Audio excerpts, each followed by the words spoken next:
He never planned to deal with an HOA at all. When he bought the land, that was one of the main reasons he chose it.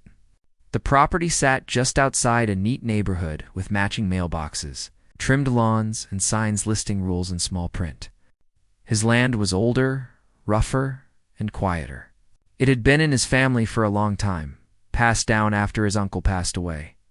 There were no welcome letters, no monthly dues, and no meetings to attend. Just open ground, a small old structure, and a lot of peace. He moved slowly into the routine of caring for the place. Most days were simple. He checked the fence lines, cleared brush, and spent evenings sitting on the porch watching the sun drop behind the trees. He didn't bother anyone, and no one bothered him. From his side, the HOA neighborhood looked distant, almost like another world. Cars moved in and out at the same time every day. Lawns were cut on schedule. Rules were followed closely. He respected that, even if it wasn't his style. The first letter arrived about 6 months after he settled in. It came in a clean white envelope with bold text on the front. Inside was a notice claiming he was in violation of HOA appearance standards. It mentioned an unapproved structure and improper land use. He read it twice, then laughed. He wasn't a member of their association. His property was not listed under their control. He assumed it was a mistake and tossed it aside. A week later, another letter came. This one sounded firmer. It warned of fines if the issue was not corrected. It listed rules he had never agreed to. Again, he ignored it. He figured someone at the HOA office had the wrong address. Mistakes happen, and he had no reason to worry. Things changed when a stranger showed up at his gate one afternoon. The man wore a neat shirt with the HOA logo stitched on the chest. He spoke politely but firmly, explaining that the HOA had concerns about the condition of the land. He claimed the small structure on the property violated community standards. The owner calmly replied that his land was not part of the HOA. The man smiled thinly and said that records showed otherwise. Before leaving, he handed over another notice and suggested cooperation. This would make things easier. That interaction left a strange feeling behind. The owner didn't like threats, especially quiet ones wrapped in polite words. That evening, he pulled out old paperwork and confirmed what he already knew. The property deed showed clear boundaries. The HOA lines stopped well before his fence. There was no overlap, no shared control. He felt confident again and decided not to respond. Over the next few weeks, the letters kept coming. The language grew sharper. Fines were listed with exact dollar amounts. Deadlines were set. One letter even warned of legal action. He noticed something else, too. Workers from the HOA neighborhood were walking near his land more often. Sometimes they stood near the fence, pointing and talking. Once, he caught someone taking photos. One morning, while walking the far edge of his property, he noticed fresh tire tracks leading toward a corner he rarely visited. When he followed them, he stopped short. A small building stood there, new and clean, with fresh paint and locked doors. It hadn't been there before. He knew every part of his land well. This was not a mistake. Someone had built on his property without asking. At first, he assumed it was an accident. Maybe a contractor crossed the line without realizing it. Still, the building looked finished, not temporary. It had utility connections and a paved path leading back toward the HOA neighborhood. His calm started to fade, replaced by concern.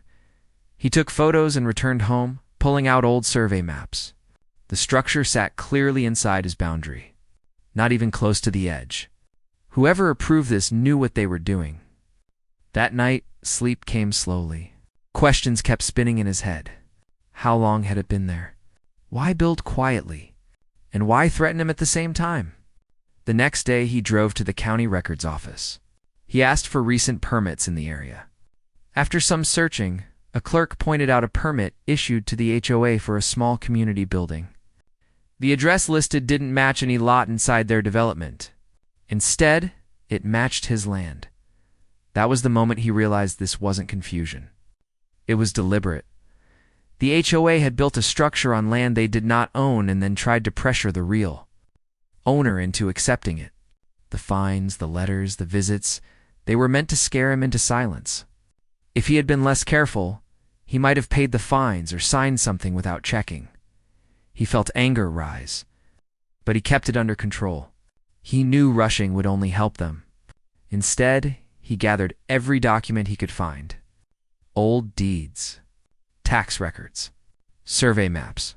He contacted a licensed surveyor and scheduled a full boundary confirmation. If this went further, he wanted proof that no one could argue with. While waiting for the survey, the HOA tried again. This time, they sent a notice claiming emergency access rights to the structure on his land. They argued it served the community and that removing it would cause harm. The letter suggested cooperation would avoid legal trouble for everyone. He didn't respond. When the surveyor arrived, it took 2 full days to mark and confirm the lines. Bright markers and flags outlined the truth clearly. The building sat deep on his property. There was no legal excuse. The surveyor shook his head and said he'd seen similar situations before, but rarely this bold. With the official survey in hand, the owner felt something shift. The fear was gone. In its place was clarity. He wasn't dealing with a misunderstanding or overreach. He was dealing with people who believed they could take land quietly and pressure the owner later. Neighbors from nearby lots began to notice the flags and ask questions. Some admitted they were surprised the HOA had built anything there. Others said leadership had told them the land belonged to the association. A few quietly apologized for not speaking up sooner. By the end of the week, the owner had organized his documents into a single folder. He made copies. He knew the next steps would not be easy, but he also knew he was standing on solid ground, literally and legally, as the sun set one evening. He stood near the illegal building and looked at it closely. It was well built, expensive, and placed with confidence, as if no one would ever challenge it. He realized then that the HOA never expected resistance. They were about to find out they chose the wrong landowner. Part 1 ends with the owner preparing to take the issue beyond letters and threats. Ready to let the law speak for him, he spent the next few days reviewing the survey results over and over. Every time he looked at the marked boundaries, the reality hit harder. The building on his property wasn't just a minor overstep. It was deliberate, bold, and expensive. He knew this wasn't a simple mistake that could be fixed with a phone call. The HOA had crossed a line they should have never touched. He decided the first step was to confirm the facts thoroughly. He called the county records office again and asked for building permits, property maps, and any correspondence about the land from the past 5 years. The clerk was helpful, but it took hours to sort through the records. When he finally had everything in hand, the picture became clear. The HOA had submitted permits under their own name, claiming the land was theirs, even though the address matched his property exactly. There was no hiding it. Next, he needed an expert opinion. He contacted a well-known surveyor with decades of experience. The surveyor visited the property, studied old maps, and compared them to the HOA's documents. When he finished, he looked at the owner and said, "They built this, knowing it isn't theirs. There's no legal excuse for it." Hearing it aloud, the owner felt a mix of relief and anger. Relief that the truth was on his side. Anger that anyone would attempt something so audacious. He decided to approach the HOA formally, but carefully. He drafted a letter stating the facts, attaching the survey results, and demanding that the building be removed immediately. He kept the tone polite but firm. This wasn't about revenge yet. It was about setting the record straight and protecting his property. He sent the letter via certified mail and waited. The response came faster than expected. The HOA wrote back, refusing to acknowledge any wrongdoing. They claimed the survey was inaccurate, that the permits were valid, and that he needed to cooperate for the good of the community. They threatened legal action if he interfered with the structure. He read it once, then set it aside. It was exactly what he expected: denial and intimidation. Determined, he began documenting everything. Every letter, every notice, every visit from HOA members or contractors was photographed and logged. He even took notes of the people he saw near the property, including their license plates and descriptions. He knew that if the matter escalated, he needed a clear, irrefutable record. Meanwhile, Neighbors began to notice the tension. Some asked discreetly if he had received more letters or visits. Others mentioned seeing people taking measurements or taking photos near his land. A few said they had suspected something like this was happening but were afraid to speak up. One elderly neighbor quietly gave him a folder of old HOA newsletters and meeting minutes that referenced the plot in question. Apparently, the HOA had been discussing ways to expand their control quietly for years. He realized he wasn't alone. There were witnesses, and some neighbors were willing to support him. That thought strengthened his resolve. He wasn't just fighting for himself. He was standing up against a system that relied on fear and silence to take what didn't belong to them.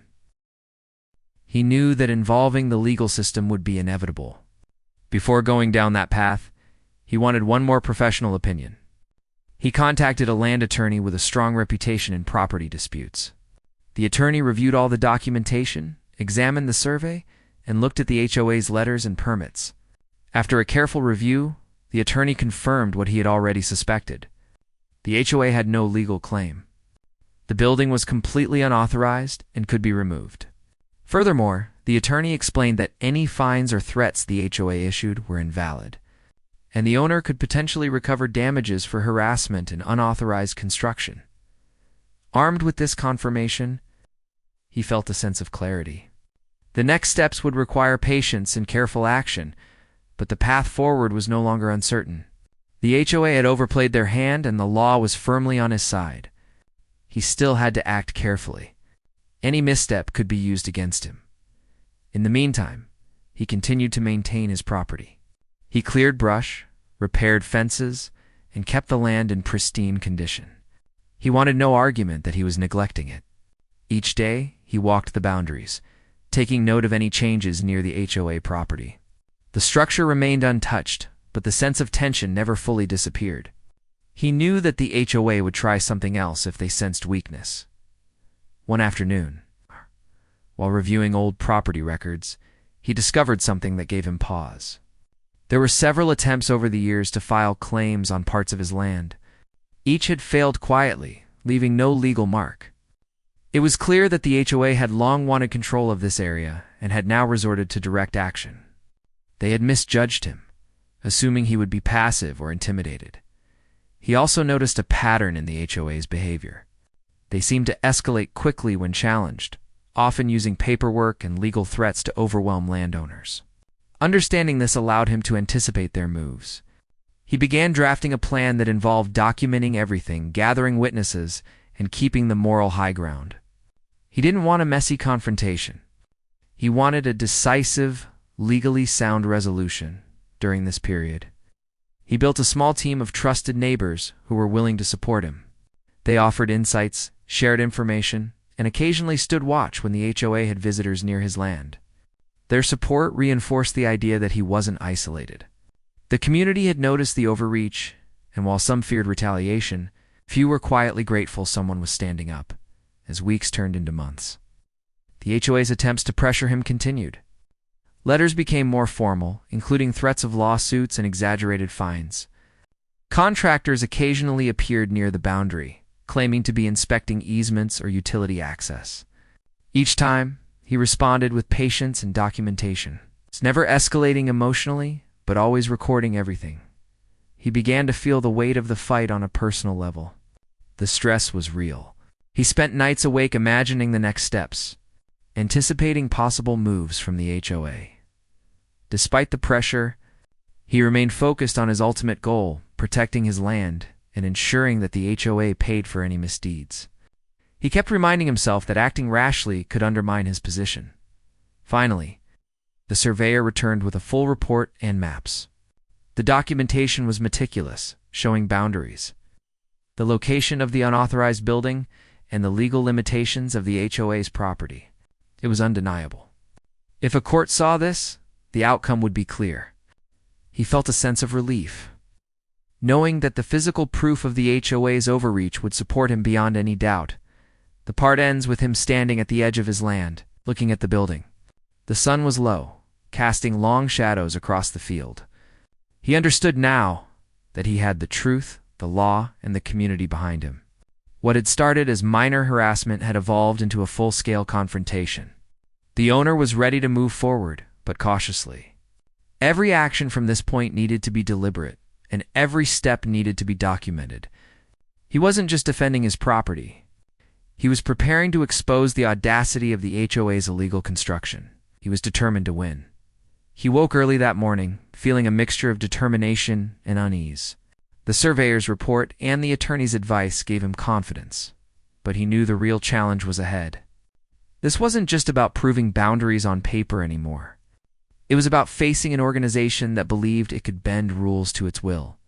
He spent the first hours reviewing all documents again, making sure everything was in order, every signature and map in place. Precision mattered. He could not afford to give the HOA a single opportunity to discredit his claim. The first move came sooner than expected. A notice from the HOA landed on his porch, claiming he had obstructed access to their building. It was filled with legal jargon, fines, and threats of escalation. He read it calmly, then sat at the desk and wrote notes. This was exactly what his attorney had warned him might happen, a coordinated effort to intimidate and overwhelm him. He made copies of the letter, logged the date, and added it to the growing folder of documentation. The attorney called that afternoon. They went over the notice together, pointing out how the claims were baseless.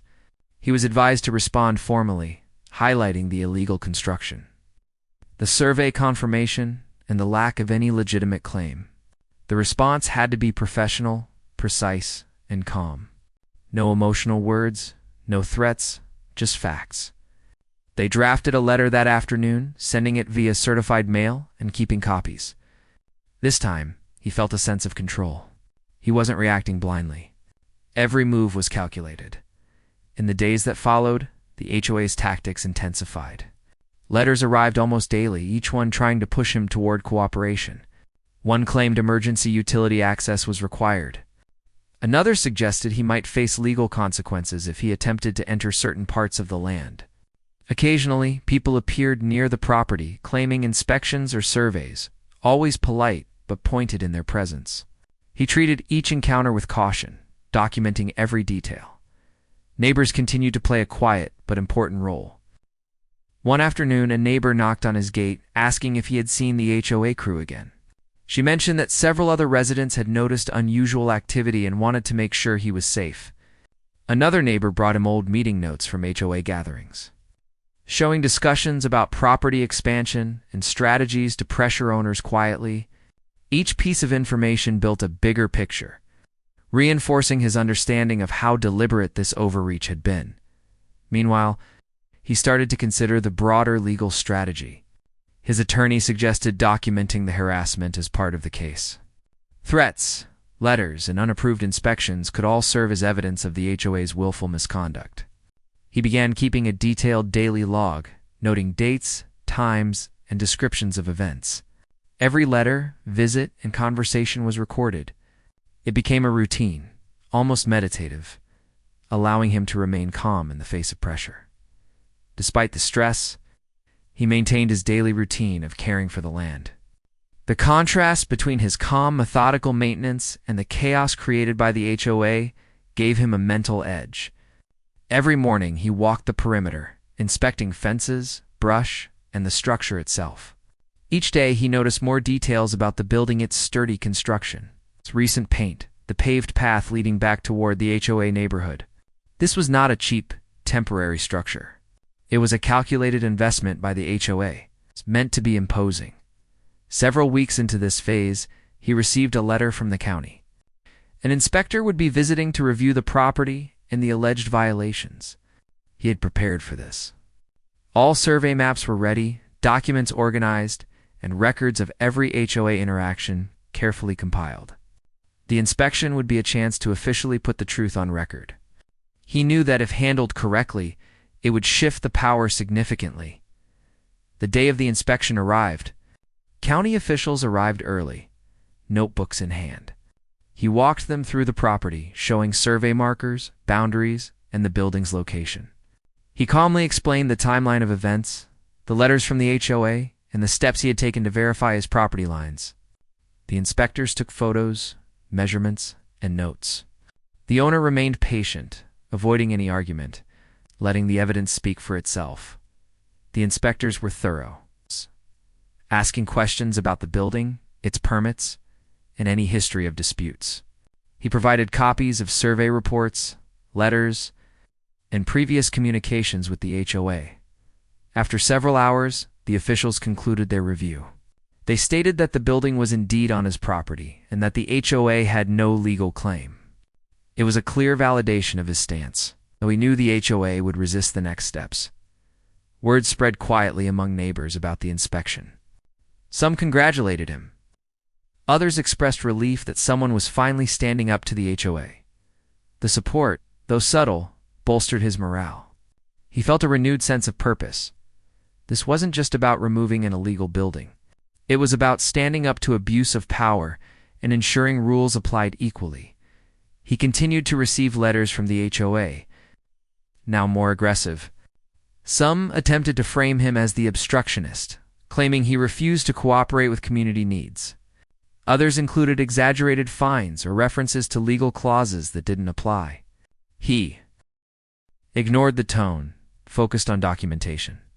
Each letter was copied, scanned, and filed. This methodical approach would prove critical if the matter escalated to court in private. He reviewed potential next steps with his attorney. Options included formal complaints to zoning boards, filing for injunctions to prevent further interference, and documenting harassment for potential damages. Every decision was weighed carefully. Acting too soon could give the HOA a technical advantage. Waiting too long might allow further encroachment. Timing and strategy were everything. As weeks passed, the tension grew, but the owner's approach remained steady. He continued to maintain his property, walk boundaries, and monitor activity. He also reached out to local media contacts anonymously, sharing the story of illegal construction and harassment. The hope was to create transparency without escalation or confrontation. Public scrutiny could pressure the HOA to comply legally. He also took time to plan for the building's removal, should the legal decision go in his favor. Contractors were contacted quietly to assess the logistics. He made lists of costs, safety concerns, and equipment needed. Planning ahead gave him confidence. When the moment came, he would be ready, acting decisively and legally. Throughout this period, he felt the psychological weight of the HOA's persistent attempts to intimidate him. The letters, visits, and threats were designed to create doubt and fatigue. He countered this by staying organized, focused, and patient. He reminded himself daily that the law, evidence, and community support were on his side. Emotional restraint became a key tool. By the end of this phase, it was clear that HOA's efforts were weakening. The inspector's findings, the documented evidence, and the growing community awareness created pressure they could not ignore. The owner felt a mixture of relief and anticipation. The next steps would involve formal legal actions. But he had built a foundation strong enough to withstand resistance. He spent an evening walking the property, reflecting on the journey so far. What began as quiet enjoyment of his land had turned into a confrontation with a powerful organization. Despite the challenges, he had maintained integrity, patience, and focus. He realized that the fight was about more than a building, it was about asserting rights, standing against intimidation, and protecting truth. The part ends with him looking at the structure once more, a symbol of the HOA's audacity. He knew the legal tools were in place, the evidence undeniable, and the path clear. What had been a stressful and uncertain time was now turning into a calculated campaign to reclaim his land. The owner was ready, confident that the law would eventually restore what was his and hold the HOA accountable for their actions. The day finally came when the owner received official notice from the county that the building on his property had been declared unauthorized and must be removed. It was the moment he had been waiting for, and yet it brought a strange mix of relief and anticipation. He had spent months gathering evidence, documenting harassment, and consulting legal experts. Now, the next phase of the journey would be action. But carefully and decisively, he began contacting demolition companies immediately. He explained the situation and asked for precise estimates, timelines, and safety procedures. Contractors responded professionally, acknowledging the unusual circumstances.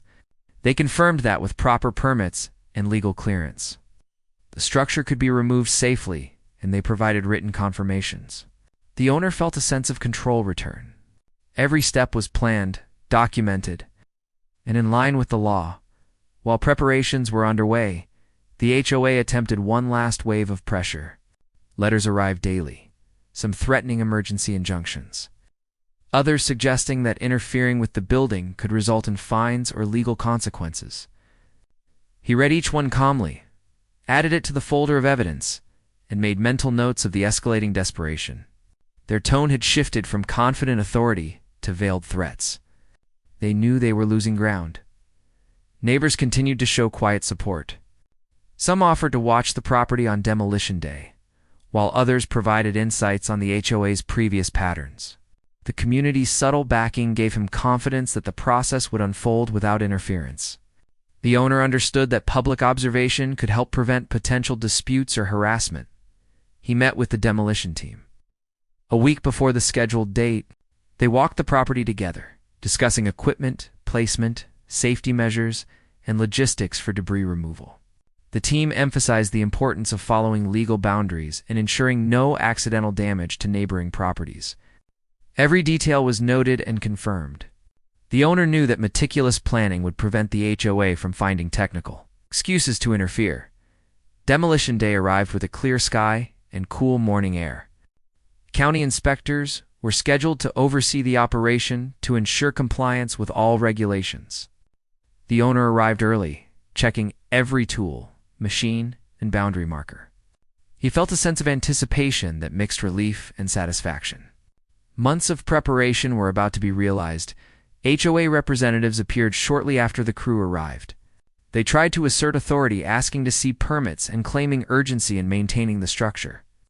The owner remained calm, showing the county's clearance and the demolition team's documentation. The inspectors affirmed the legal requirement for removal, effectively nullifying any claims the HOA tried to make on the spot. Their authority had evaporated in the presence of legal validation. The demolition began carefully, following safety protocols. Heavy machinery slowly dismantled the structure, piece by piece. The owner watched closely, ensuring that nothing outside the boundaries was affected. As the walls came down and the roof was lifted away, the realization of justice unfolding filled him with quiet satisfaction. The months of intimidation, letters, and visits were ending in a clear, lawful resolution. Midway through the process, the team discovered additional violations in the structure. Electrical work was substandard, and some construction materials did not meet code requirements. Inspectors documented these issues thoroughly. The discovery added weight to the evidence against the HOA and reinforced the owner's sense that every step he had taken was justified. Neighbors occasionally came by to watch the process. Their presence, quiet but supportive, added to the sense that the HOA's actions were being witnessed by the community.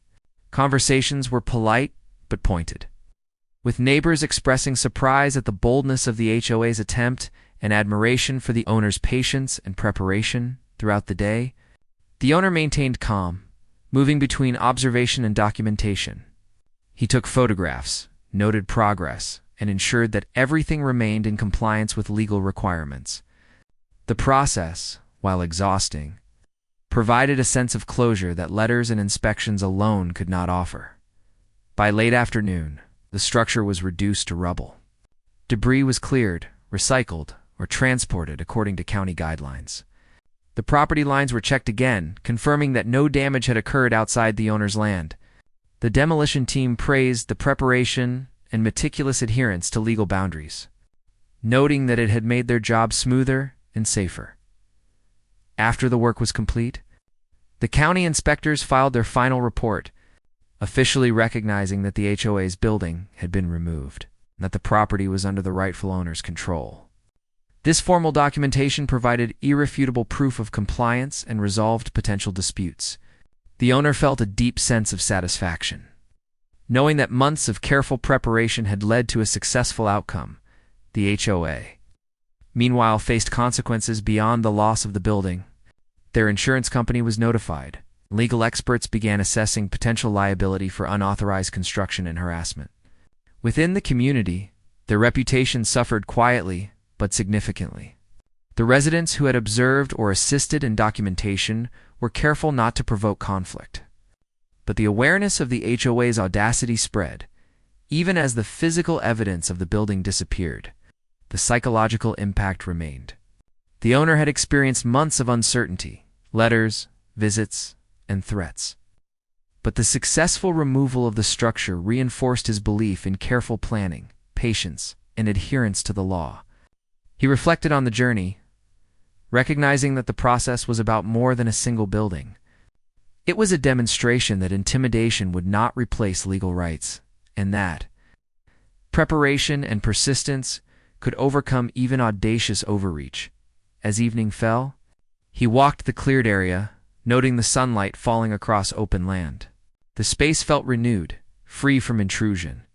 He took photographs of the cleared property, cataloging them as final evidence in case any follow-up was necessary. It was not just about having a clean lot. It was about maintaining a record that the law had been upheld and that the law's actions had been addressed decisively. He also began thinking about the next steps. Compensation and settlements with the HOA's insurance company would need attention. Potential damages for harassment and unauthorized construction were on the table. He consulted with his attorney, who outlined options for ensuring full restitution. The focus remained on careful, deliberate actions to maximize legal protection and recovery. The day closed with a sense of accomplishment and calm. The months of letters, inspections, and intimidation had culminated in a legal, safe, and effective removal of the unauthorized structure. The owner knew challenges might continue, but the foundation of evidence, community support, and legal validation provided a strong position. He spent a final hour walking the boundaries, reflecting on the lessons learned. Patience, preparation, and documentation had proven essential. Remaining calm in the face of pressure had allowed him to navigate the situation without escalating conflict unnecessarily. The experience reinforced a fundamental truth: lawful, deliberate action can triumph over audacity when combined with knowledge and persistence. The part ends with the owner standing at the center of the cleared land, the remnants of the building gone, and the sense of justice achieved. The HOA had been confronted, the illegal construction removed, and the path toward compensation and final resolution was now clear. He felt ready for the final stage, knowing that months of careful strategy had led to this decisive, lawful victor. After the building was removed, the next phase began quietly but decisively. The county inspectors filed the final report confirming the removal and documenting all violations. With this official validation, the owner's attorney reached out to the HOA's insurance company. The goal was to recover costs for demolition, legal fees, and damages caused by harassment and unauthorized construction. The process required patience and precision. As insurance negotiations could be slow and demanding, the HOA leadership responded at first with denials and attempts to shift blame. They argued that the owner had somehow provoked the situation or that the demolition was excessive. Each claim was countered with careful documentation, survey maps, inspection reports, photographs, and a chronological record of every letter, visit, and action by the HOA. The attorney emphasized clarity and fact-based negotiation. Emotional reactions were avoided entirely. The evidence was allowed to speak. Within weeks, the insurance company agreed to a preliminary settlement meeting. Representatives visited the property, reviewed the cleared land, and went through the complete file. They acknowledged that the building was unauthorized, harassment documented, and that financial restitution was appropriate. This marked a significant turning point. Months of careful documentation and patient legal strategy were starting to yield tangible results. Negotiations continued over several months. The insurance company attempted to minimize payouts, citing technicalities and vague clauses. The owner and his attorney methodically addressed each point, providing evidence and legal precedent. The persistence and organization of the case left little room for manipulation. Slowly, the discussions moved toward fair compensation. Every letter, email, and meeting note reinforced the legitimacy of the claim. Community awareness played a quiet role as well. Several neighbors, aware of the situation and having observed the illegal construction and subsequent demolition, confirmed their knowledge to insurance representatives. These witnesses strengthened the credibility of the case and demonstrated the HOA's audacity to those outside the organization. Their involvement was discreet but effective. Finally, after thorough negotiation and careful consideration, the settlement was agreed upon. The total payout amounted to $1.2 million, covering demolition costs, legal fees, damages for harassment, and compensation for the unauthorized use of the property. The sum reflected both the financial and personal impact of the HOA's actions. The owner received the funds directly, legally, and without further conflict. It was a moment of validation and closure. Receiving the settlement brought a sense of relief unlike anything he had felt in months. It was more than financial security. It was the acknowledgement that the system of law and documentation could protect individuals from overreach. The months of stress, careful planning, and methodical action had resulted in a clear, lawful victory. The owner felt gratitude for the support of his attorney, surveyor, and discreet but observant neighbors. With the property cleared and compensation received, the owner focused on restoring the land. He removed debris completely, reseeded areas damaged by the demolition, and repaired minor disturbances caused by construction activity. The process was careful and deliberate, ensuring the land was in pristine condition. Walking the boundaries, he felt a renewed sense of ownership and peace. The property was no longer just a plot of land. It was a symbol of patience, persistence, and lawful action. In the weeks that followed, news of the settlement circulated quietly. The HOA leadership faced scrutiny and criticism for their illegal actions. Some residents voiced relief that the situation was resolved, while others reflected on the audacity of attempting such overreach. The HOA's reputation was affected, and leadership changes occurred quietly behind the scenes. The organization learned, through a very public and lawful outcome, that intimidation and unauthorized action could not go unchallenged. The owner began to consider the future. Part of the land was kept for personal enjoyment, maintaining the quiet lifestyle he had originally sought. Other portions were carefully evaluated for potential sale or development, with the assurance that his ownership was secure. The $1.2 million settlement provided financial freedom and reinforced the value of standing firm on principle. He also reflected on the lessons learned. The experience had reinforced the importance of vigilance, documentation, and calm persistence. Reacting emotionally could have undermined the legal foundation he had built. Patience, careful planning, and attention to detail had been essential. The HOA's attempt to intimidate and overreach had been met with preparation, knowledge, and lawful action. The process was exhausting, but the outcome demonstrated the power of methodical, fact-based responses. Neighbors continued to express quiet admiration for the way he had handled the situation. While he had avoided confrontation for most of the process, his calm resolve had set an example. It showed that standing up against audacity, when done legally and carefully, could protect property rights and personal dignity. The experience also strengthened community bonds. As residents saw the importance of transparency and accountability, the owner took time to document the entire journey, creating a personal record that combined photographs, letters, inspection reports, and personal notes. It was a comprehensive account of the confrontation, resolution, and lessons learned. While he had no intention of publicizing it widely, the record served as both a personal reflection and a potential reference for others facing similar situations. Knowledge and preparation had proven invaluable. By the time the final checks cleared and all legal obligations were satisfied, the owner felt a deep sense of closure. The months of tension, harassment, and uncertainty were behind him. His land was secure, the illegal structure gone, and the HOA held accountable through lawful channels. He had achieved more than compensation. He had demonstrated that integrity, preparation, and patience could prevail, even against a seemingly powerful organization. The story ends with him walking the land one final time. sunlight falling across the cleared space. The boundaries were clear, the structures removed, and the $1.2 million settlement reflected both justice and restitution. The months of careful planning, documentation, and patient legal strategy had reached their successful conclusion.